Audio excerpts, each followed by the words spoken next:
ब्राह्मणों से कदापि बैर मत करो। ब्राह्मण है जो गायत्री उपासक हैं, शिखा बंधन, और ब्राह्मणों से भी निवेदन है अपने ब्राह्मणत्व को मत खो। आप त्रिकाल संध्या नहीं कर सकते, एक काल की संध्या करो, गायत्री मंत्र का जाप करो, शिखा रखो, तिलक लगाओ, मुख से गालियां मत बको। और जो ब्राह्मण इन नियमों पर चलता है तो राजा तो केवल अपने देश में पूजा जाता है, पर विद्वान सर्वत्र पूजा जाता है। विद्वान की सर्वत्र पूजा होती है, सभी जगह। और बड़ा सुंदर अवसर चल रहा, अभी महाराज आपको बताएं, पितृपक्ष का महीना चल रहा है। कौन सा महीना चल रहा? पितृपक्ष का महीना चल रहा। और पितृपक्ष के पावन माह में हम भागवत कथा सुन रहे हैं। अगर आपने पितृपक्ष में कोई भी सत्कर्म किया, उसका 1000 गुना फल प्राप्त होता है। लेकिन आजकल हमने देखा कि आजकल पितरों के ऊपर ही लोग विचित्र कमेंट करते हैं। मैं प्रार्थना करूं, पितृपक्ष में पितरों के निमित्त जरूर जियो। अगर अपने जीवन में शांति चाहते, कई बार पितृदोष होता है, हमें पता नहीं लगता। पितृदोष के लक्षण सुनो। पितृदोष क्या कहलाता?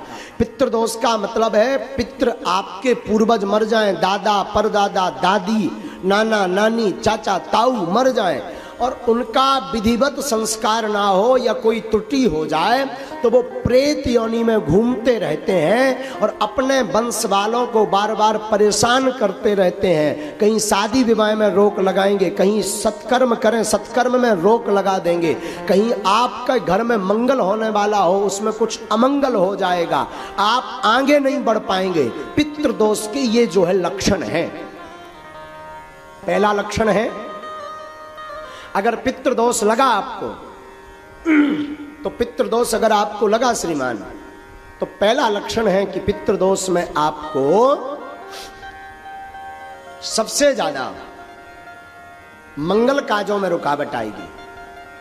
अब पितृदोष अगर आपको लगा तो आप आगे नहीं बढ़ पाएंगे। पितृदोष अगर आपको लगा तो श्रीमान पितृदोष के कारण आपके घर में निरंतर कलेश रहेगा। कलेश जानते, लड़ाई। अब पितृदोष अगर आपको लगा तो आपके घर में कभी भी धन संपत्ति नहीं रुकेगी। महाराज ये कैसे पता लगे कि ये पितृदोष है? तो सुनिए, बार बार स्वप्न में मरे हुए लोग दिखाई दें या बार बार स्वप्न में पूर्वज दिखाई दें, अथवा बार बार भोजन करते समय भोजन में बाल निकले, सिर का बाल निकले, अथवा बार बार कोई भी प्रयत्न करने से सफलता प्राप्त ना हो, तब समझ जाना चाहिए कि आपके ऊपर पितृदोष है। और पितृदोष की निवृत्ति के लिए जो अभी वर्तमान में पितृपक्ष चल रहा है, ऐसे पितृपक्ष में हर वर्ष पितरों के निमित्त कुछ ना कुछ सत्कर्म करो, भगवत कथा करो, दान करो, ब्राह्मण भोज करवाओ, गरीबों को भोजन करवाओ, गौ को ग्रास खिलाओ। ऐसा करने से और पितरों को याद करने से पितृदोष से मुक्ति हो जाती है। लेकिन आजकल हमने देखा इसे कई जो है कम बुद्धि के लोग, हीन बुद्धि के लोग पितृपक्ष को ही मजाक में ले लेते हैं। कहते ये सब कपोल कल्पना है। मेरी व्यासपीठ से प्रार्थना है श्रीमान, पितृदोष से निवृत्ति चाहिए तो पितृपक्ष में सत्कर्म जरूर करिए, वरना आप एक नहीं 100 मूड के हो जाएं। अगर पितृदोष लगा तो जीवन में आप कभी भी सफल नहीं हो सकते।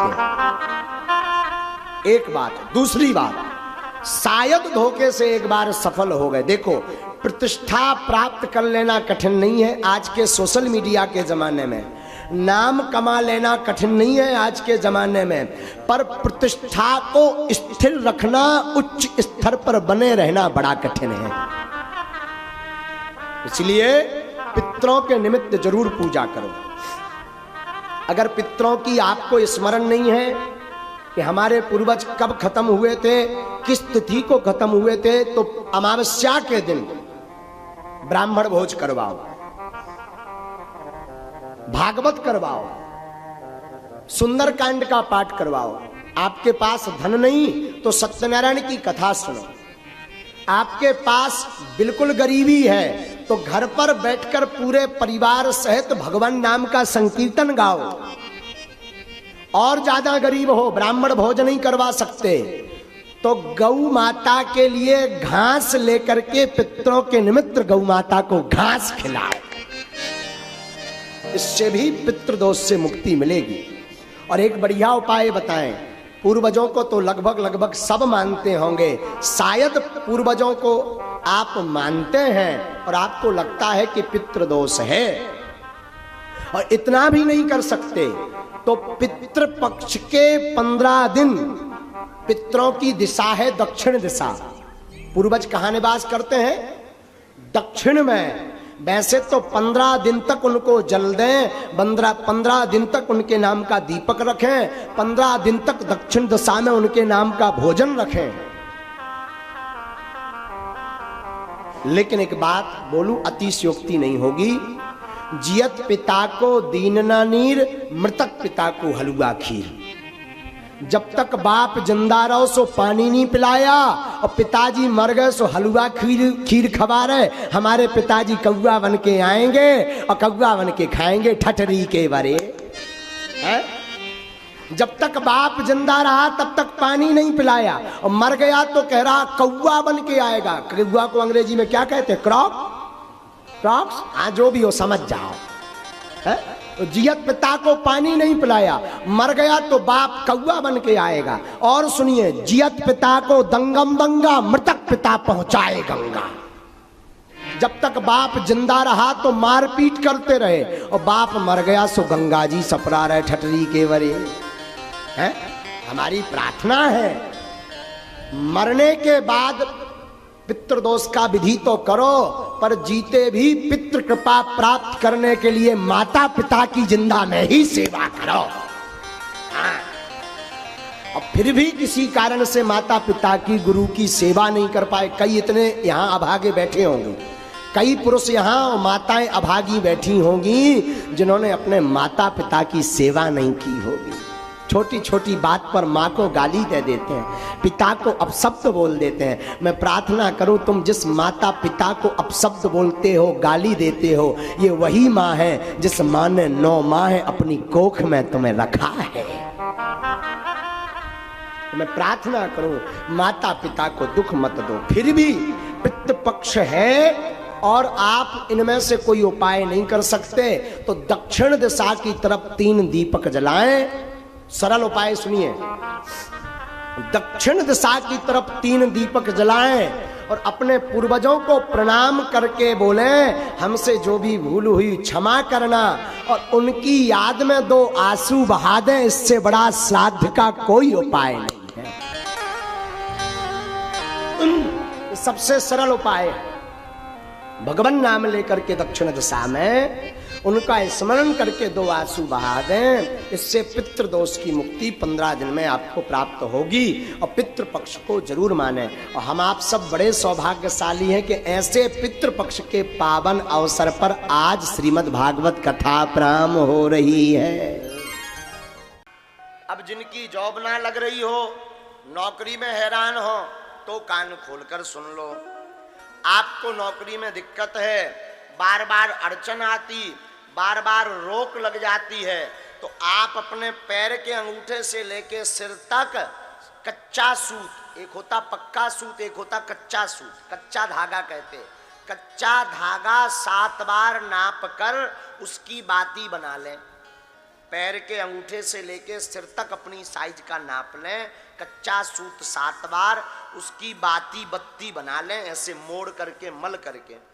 बड़ी से दीपक में शुद्ध सरसों का तेल भर करके और उस सूत की बाती को लगा दें, दीपक प्रज्वलित कर लें और अपने सिर से एक बार उतारा करके पीपल के पेड़ की जड़ के पास में रख आवें।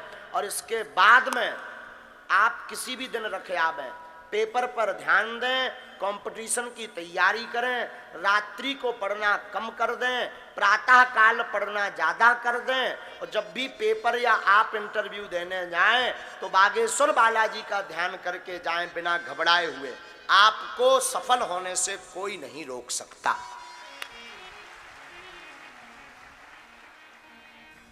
ये मूल मंत्र है। अब तुम पढ़ो लिखो ना हो, फिर कहो महाराज हमने तो 50 दिया जला दो, तेल और बढ़ा दो, तो मुश्किल है।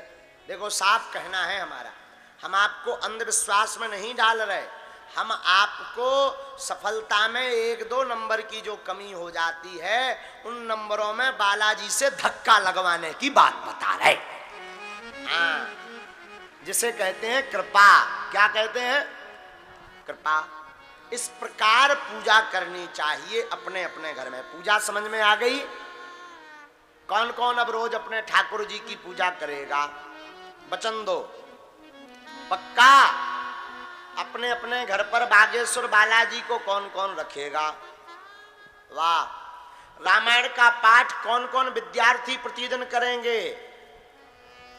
सूर्य भगवान को अर्घ कौन कौन विद्यार्थी देंगे? पक्का बोलो ना, पक्का पक्का पक्का। भैया जय हो गए, अपने लाने खुद ही तालियां बजा लो। आगे की चर्चा अबे हमें ब्याह तो मैं बताऊं ने की के भगवान के ठाकुर जी के विवाह पर। देखो एक बात और, ये जो सूत्र हम आपको बता रहे हैं, पता नहीं क्यों बता रहे हैं, आज पहली बार हमारे मुख से सूत्र उपाय निकले हैं। हाँ, एक आध बार और कथा में कहीं निकला, 1-2 बार शायद निकला, लेकिन आज पता नहीं हनुमान जी कैसी प्रेरणा दे रहे हैं। ये सिर्फ इसलिए बता रहे हैं कि आपका जीवन मंगल हो गए। सीताराम।